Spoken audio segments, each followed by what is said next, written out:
Hello friends, आप सबका इस social media platform knowledge hub पर बहुत बहुत स्वागत है। Most welcome in my social media platform. इस प्लेटफॉर्म के माध्यम से मैं आप लोगों को जनरल स्टडीज से जुड़ी हुई जो चीज़ें हैं, जो तथ्य हैं, पहुंचाने की कोशिश कर रहा हूं। इस समय हम लोग भारत के जितने भी राष्ट्रपति हुए हैं, राष्ट्रपति पद को जिन लोगों ने सुशोभित किया है, उसके बारे में चर्चा चल रही है। विभिन्न घटनाओं के माध्यम से मैं कनेक्ट करने की कोशिश कर रहा हूं। तो आइए आज हम लोग इस सीरीज में आगे बढ़ते हैं। देखिए, हम लोगों ने 1969 का राष्ट्रपति चुनाव देखा था कि कितना नाटकीय चुनाव था वो, कि जिसमें कांग्रेस सरकार के पास पर्याप्त सदस्य संख्या होते हुए, पर्याप्त बहुमत होते हुए भी उनका जो अधिकृत उम्मीदवार है नीलम संजीव रेड्डी चुनाव हार जा रहे हैं। विपक्ष के उम्मीदवार चिंतामणि देशमुख, उनके पास तो संख्या नहीं थी। और इस घटनाक्रम में जो निर्दलीय उम्मीदवार के रूप में चुनाव लड़ रहे हैं, जो पहले उपराष्ट्रपति रहे और डॉक्टर जाकिर हुसैन की मृत्यु के बाद वो राष्ट्रपति के रूप में कार्य कर रहे थे, और वो चुनाव जीत जाते हैं। चुनाव जीतने के पीछे बहुत बड़ा कारण है क्योंकि नीलम संजीव रेड्डी और उस समय के जो प्राइम मिनिस्टर हैं इंदिरा गांधी जी के बीच ट्यूनिंग अच्छी नहीं है, और दोनों को जो व्यक्तिगत संबंध है वो पूरी राजनीति को प्रभावित कर रहे हैं, और राष्ट्रपति का चुनाव नीलम संजीव रेड्डी हार जा रहे हैं। अब 70 में चुनाव हो रहा है। तुरंत जब 70 में चुनाव हो रहा है तो जो कांग्रेस पार्टी का विभाजन हुआ था, कांग्रेसो और कांग्रेस आई, कांग्रेस ओ जो निजलिंगप्पा अध्यक्ष थे वो अस्तित्व की लड़ाई लड़ रही है, और इंदिरा गांधी की जो पार्टी है, जो इनका गुट है, वो प्रचंड बहुमत के साथ सरकार में वापस आ रहा है। और आते ही बहुत सारी घटनाएं हो रही हैं।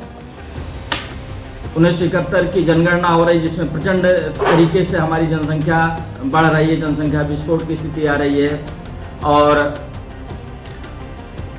जो विपक्षी हैं वो एकजुट ना हो जाए, कहीं सत्ता हाथ से निकल ना जाए। इंदिरा गांधी इसके लिए पूरा एकदम अपने दिमाग में उन्होंने सेट कर रखा है कि सत्ता हाथ से नहीं जाने देना है। और जेपी नारायण का जब आंदोलन चलता है तो उसके बाद 25 जून 1975 को देश में इमरजेंसी की घोषणा उनके द्वारा की जाती है, राष्ट्रपति के द्वारा की जाती है। तो अब देखिए, 1969 का जो चुनाव हुआ उसके तुरंत बाद 74 का भी चुनाव आता है। अब 74 के चुनाव में उनके पास सदस्य संख्या भी सब कुछ है, विपक्ष एकदम कमजोर है। तो अब वो ऐसे व्यक्ति को चाह रही हैं कि जो व्यक्तिगत रूप से उनसे क्या हो, जुड़ा हो और उनकी कही हुई हर बात को मान ले।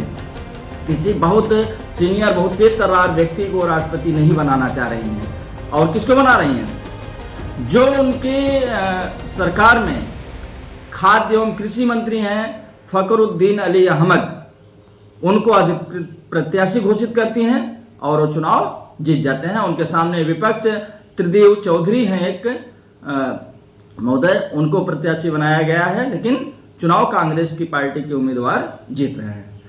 और जो हस्ताक्षर हुआ इमरजेंसी का जो मामला था, उस पर फखरुद्दीन अली अहमद का ही हस्ताक्षर था।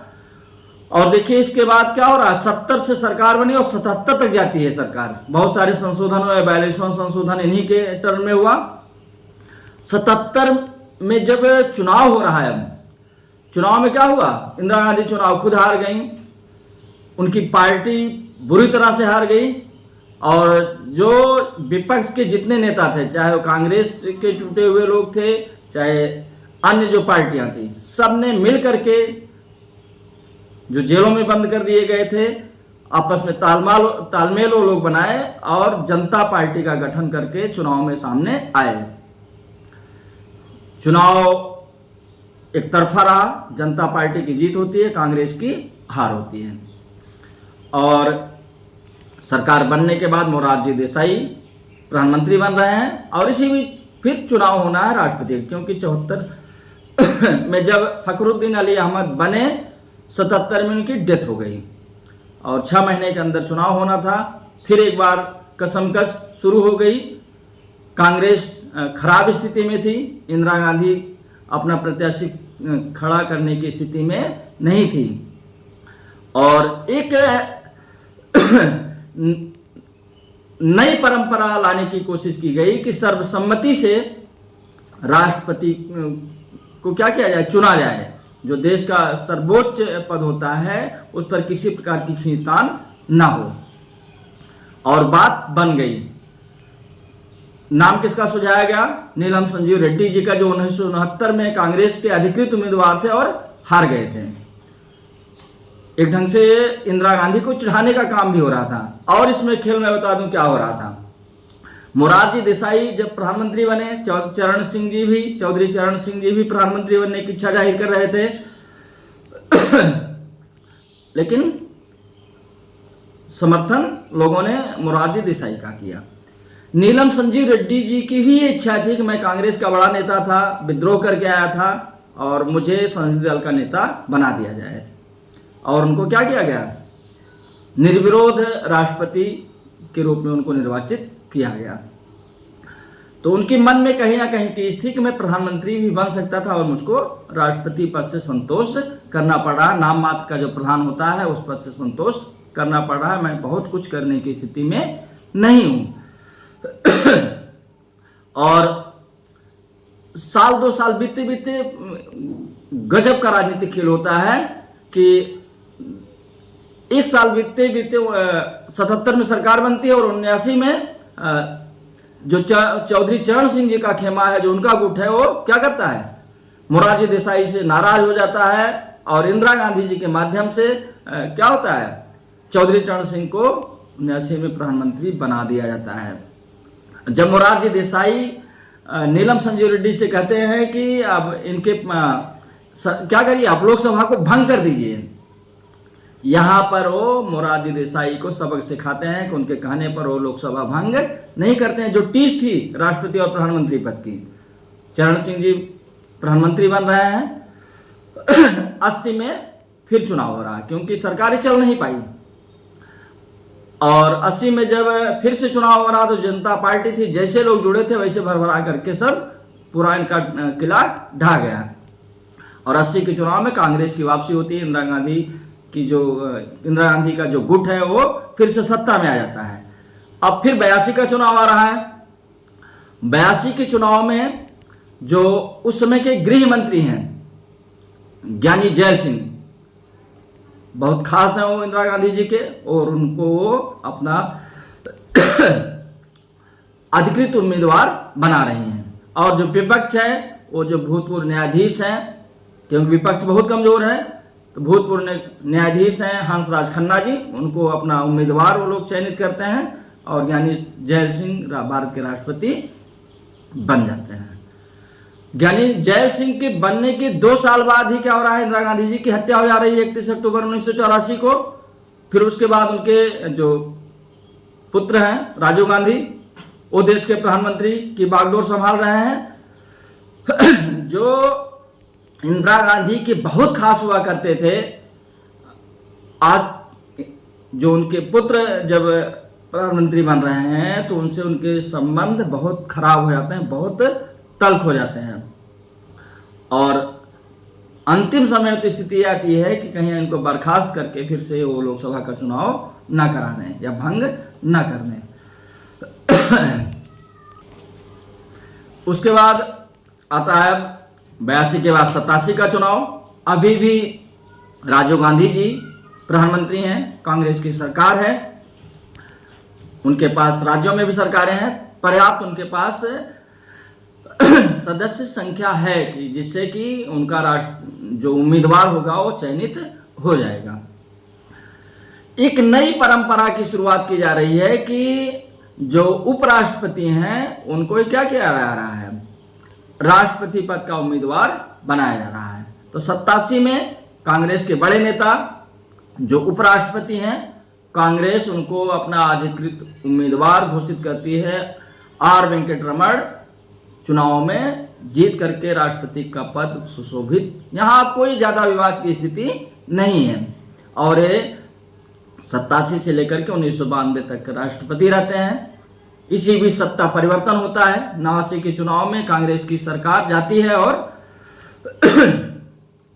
राष्ट्रीय मोर्चा वाम मोर्चा की सरकार आती है। कुछ समय तक वीपी सिंह जी प्रधानमंत्री रहते हैं, कुछ समय तक चंद्रशेखर जी प्रधानमंत्री रहते हैं।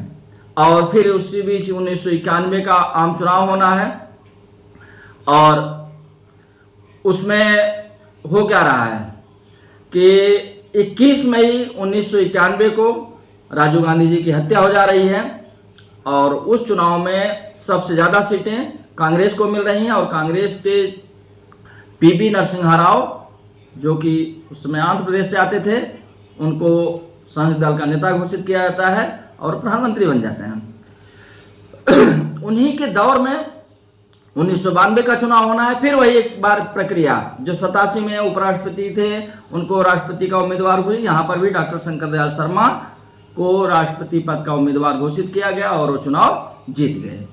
उसके बाद घटनाक्रम क्या हो रहा है, 96 में फिर आम चुनाव होता है और इस बार स्थिति ये होती है कि किसी भी पार्टी को बहुमत नहीं मिलता है।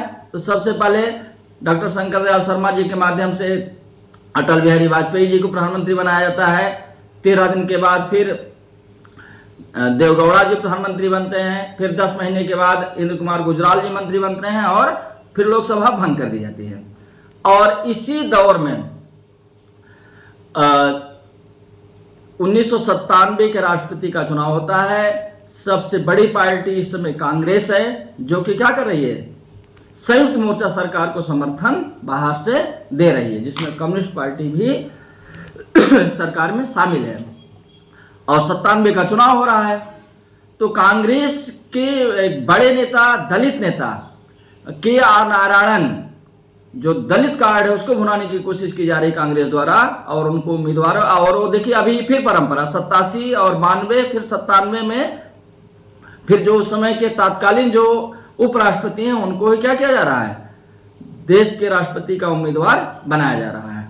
और इनके सामने देखिए कौन चुनाव लड़ रहा है, इनके सामने चुनाव लड़ रहा टी.एन. शेषन, जो मुख्य चुनाव आयुक्त हुआ करते थे। शिवसेना ने इनको अपना प्रत्याशी घोषित किया और उनको चुनाव सामने लड़ाया, लेकिन के.आर. नारायणन जी चुनाव जीत जाते हैं। और इनके जो कार्यकाल में भी बहुत सारी राजनीतिक घटनाएं होती हैं। तो आज बस इतना है। अगली सीरीज में अगले जो राष्ट्रपति हैं सबके बारे में चर्चा होगी। Thank you.